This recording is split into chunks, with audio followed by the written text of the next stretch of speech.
tour. Have you ever felt like your dreams were crushed, your life taking a turn you never imagined? Let me tell you a story about a young man named Joseph. In the ancient land of Canaan, there lived a young man named Joseph, who was the favored son of his father, Jacob, born in his old age, and loved more than all his other children. To show his deep affection, Jacob gave Joseph a special gift, a coat of many colors, a vibrant tapestry that set him apart from his brothers. This coat was a symbol of his father's love, but to his brothers, it became a symbol of jealousy and resentment. Joseph was also a dreamer, not just of idle fancies, but of vivid, prophetic visions that came to him in the night. He dreamed of sheaves of grain in a field, where his brothers' sheaves bowed down to his own. He dreamed again, this time of the sun, the moon, and 11 stars, all bowing before him. When he shared these dreams with his family, their animosity grew. His brothers scoffed. "Do you really think you will reign over us? Will you actually rule us?" Their envy burned like a desert sun, and they began to plot against him. One day, Jacob sent Joseph to check on his brothers, who were grazing their flocks far from home. Seeing him approach from a distance, their long-simmering hatred boiled over. "Here comes the dreamer," they sneered. They saw their chance. They conspired to kill him, to silence his dreams forever, and throw him into a pit.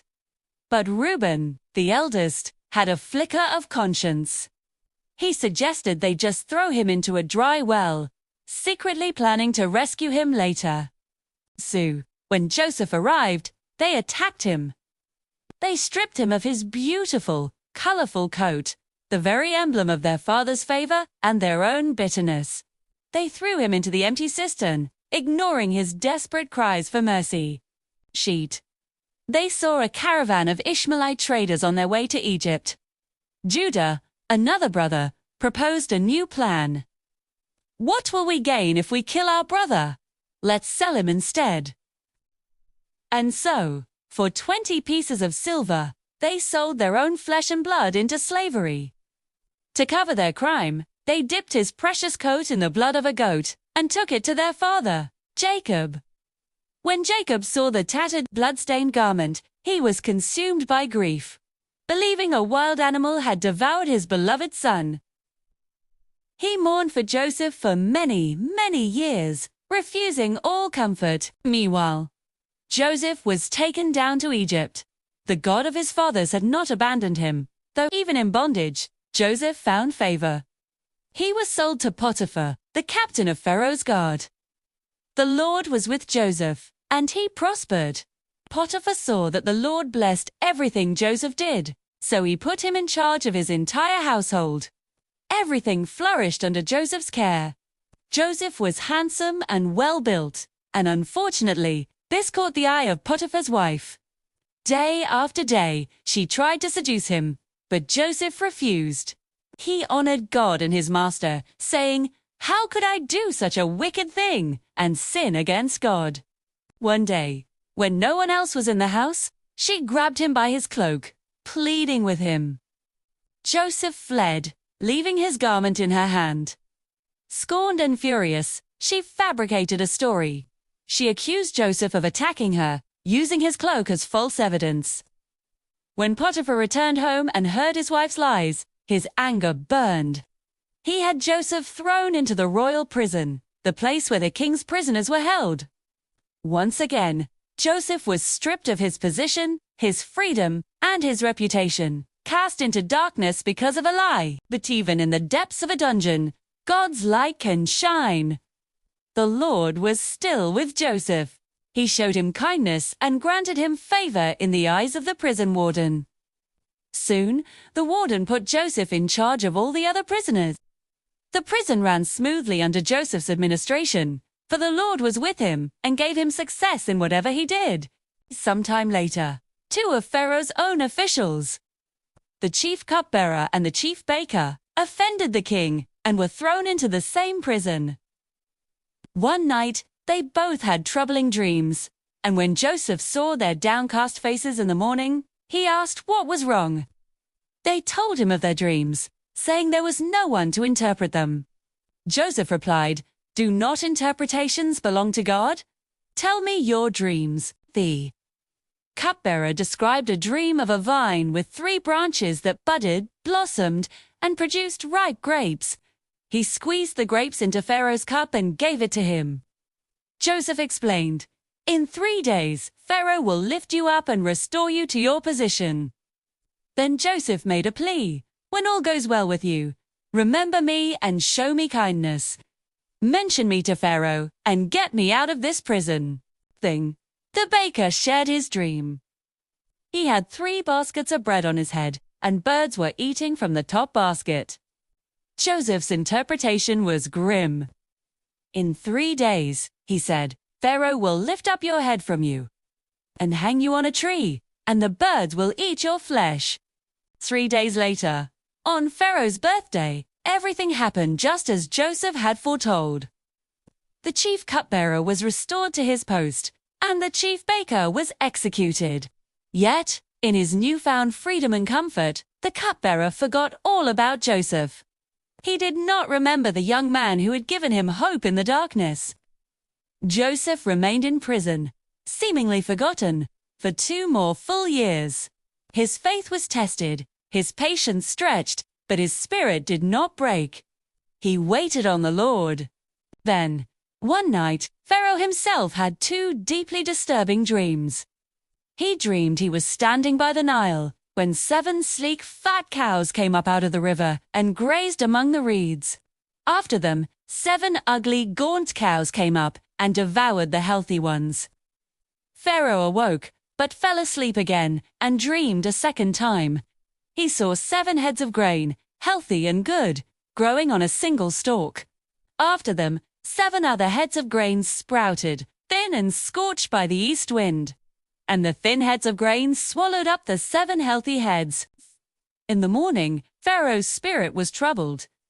He summoned all the magicians and wise men of Egypt, but none could interpret his dreams. It was then that the chief cupbearer finally remembered. He told Pharaoh about the young Hebrew man in prison who had accurately interpreted his dream and the baker's dream 2 years prior. Pharaoh immediately sent for Joseph. Joseph was quickly brought from the dungeon. He shaved and changed his clothes, then stood before the most powerful man in the world. Pharaoh said, "I had a dream that no one can interpret. But I have heard it said of you that when you hear a dream, you can interpret it." Joseph replied with humility and faith, "I cannot do it, but God will give Pharaoh the answer he desires." After hearing the dreams, Joseph explained that God was showing Pharaoh what he was about to do. The 2 dreams were one and the same.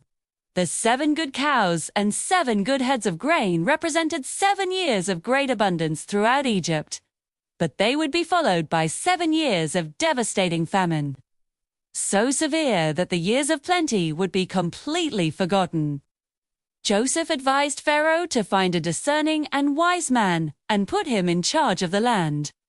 He suggested a plan: collect 1/5 of the harvest during the 7 prosperous years and store it in cities under Pharaoh's authority. Grain would be a reserve for the land against the 7 years of famine. The plan seemed good to Pharaoh and all his officials.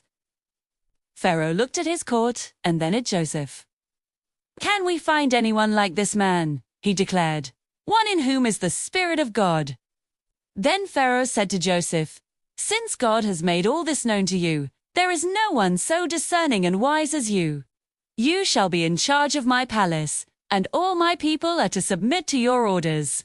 Only with respect to the throne will I be greater than you." In that moment, Joseph's life was transformed. Pharaoh took his signet ring from his own finger and put it on Joseph's. He dressed him in robes of fine linen and put a gold chain around his neck. He had him ride in a chariot as his second in command, and people shouted before him, "Make way!" From a pit to a prison to a palace, Joseph was now the governor of all Egypt, second only to Pharaoh himself. The boy who was sold for 20 pieces of silver now held the fate of a nation in his hands. Just as Joseph had prophesied, 7 years of incredible abundance came. Joseph traveled throughout Egypt, overseeing the collection of immense quantities of grain, storing it up in the cities like the sand of the sea. For so much they stopped keeping records.